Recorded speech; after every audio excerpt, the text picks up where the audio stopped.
Hello, everyone. Welcome to this Turpentine Diaries podcast.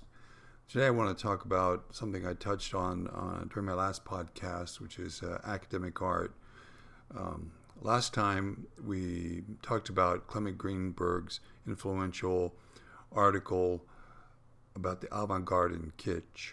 In that article, Greenberg drew a bright line between modern art, the avant-garde, and what went before. According to Greenberg, the avant-garde represents genuine culture, true culture. What went before, resulting from the Industrial Revolution, is ersatz culture. Ersatz culture that the middle class, the bourgeoisie, and the working class produces and consumes. I maintained in that podcast that this was blather. His definition of kitsch, which is academic art, is nonsensical. Greenberg later tried redefining what he meant by kitsch. Other times, I think he called it modeling was a bad thing, and then he also talked about how avant-garde jettisoned subject matter, and kitsch was something that involved the subject matter. Even that's true, that's a description, that's not a cause. So Greenberg is floundering around. What one comes away with is essentially that the avant-garde is the art that elites like, and the kitsch is what they don't like. And Greenberg, as a Marxist, the elite here is the political elite. And so the political elite, what they don't like is kitsch, which is not valid culture. And what they do like is culture. I won't get into the the Marxist revolutionary kind of thing anymore in this podcast. Maybe we'll take it up later. But if you're a defender of Greenberg, the best comeback is, or the best defense is to say, so what? I mean, he obviously identified something. There, no one doubts there's some change, a sea change between modern art and what went before, and I agree with that. I think there's something worth talking about here, even if Greenberg's analysis is completely lacking.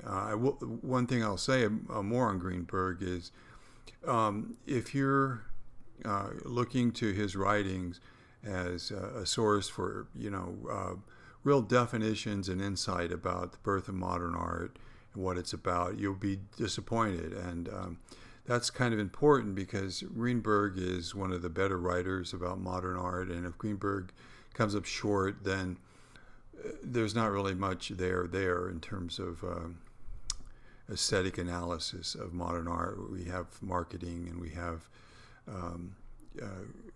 pop cultural love fest and whatnot, but there's not really much there. And in a way, then you could say that one of the keynotes of modern art is that it's really kind of meaningless, and nobody really cares enough about it to take it seriously, to define it, or to understand it. Money apparently solves all these issues, and so on. But anyway, Greenberg, of course, isn't the only one who sneers at academic art. In the undergraduate's giant book of art history, the academic artists were the bête noirs. They were the enemies of modern art. The first modern artist, let's say the Impressionist, rebelled against the academy, and their successes led on to the success of modern art, and the academy had been slain like a dragon at that point and faded into history. Of course, this is all just largely BS. But let's talk about it. Why do people think that? Why is this commonly known in the undergraduate's giant book of art history? When we talk about the academy, generally we refer to things that relate to the English Royal Academy and the French Academy of Fine Arts. French Academy of Fine Arts, Beaux-Arts, was founded in, I think, 1648, and the Royal Academy was more or less 100 years later. One thing that Greenberg didn't touch on, but I actually think is germane, is both academies are state-funded. And that's something to keep in mind if you have critiques of academic art then or now.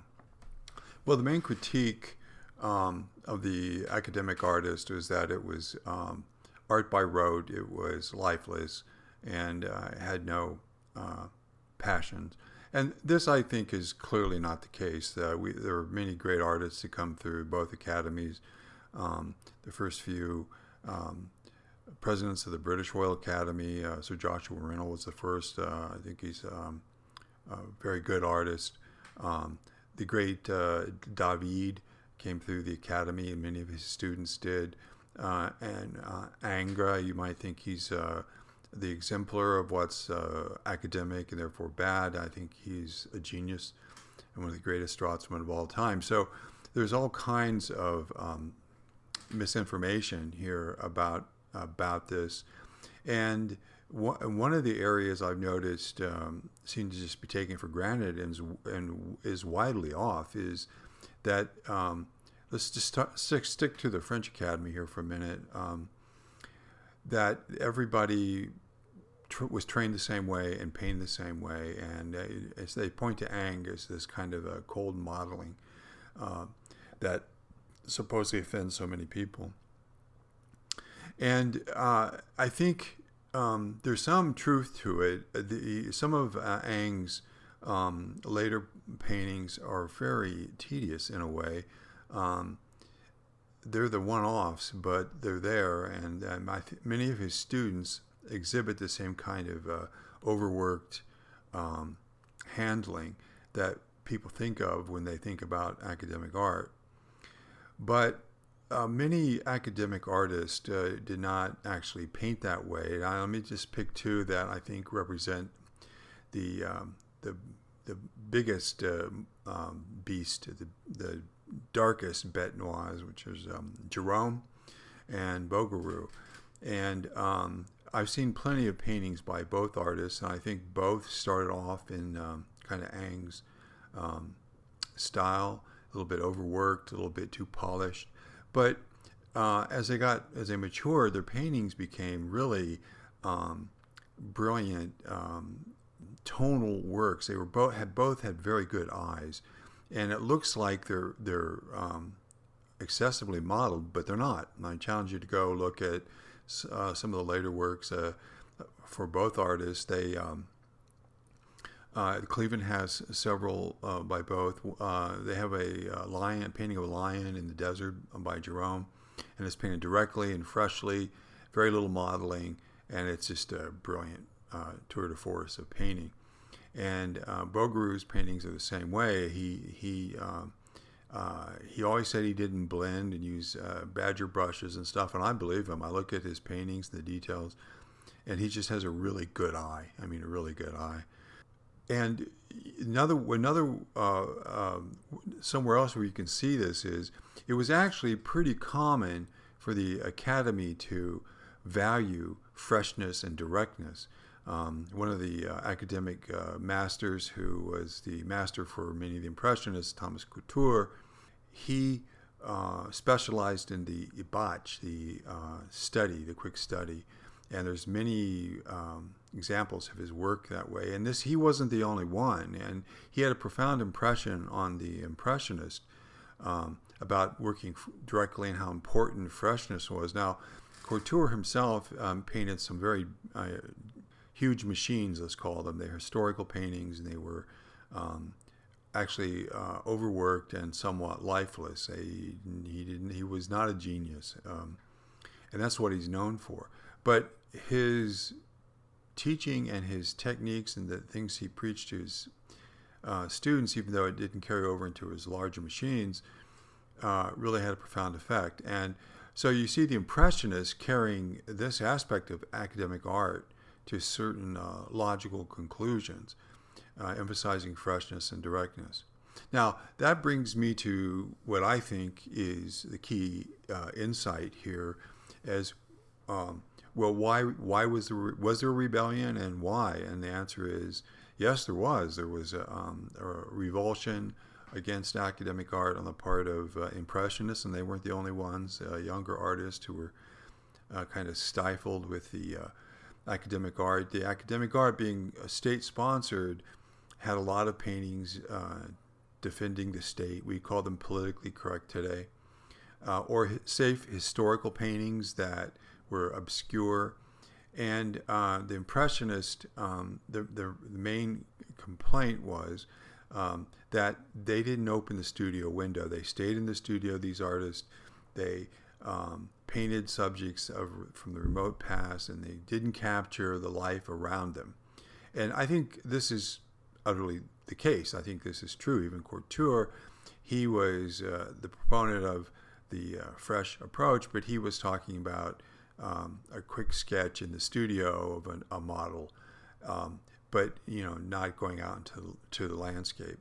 And I think you can see this even in Gerome's better style.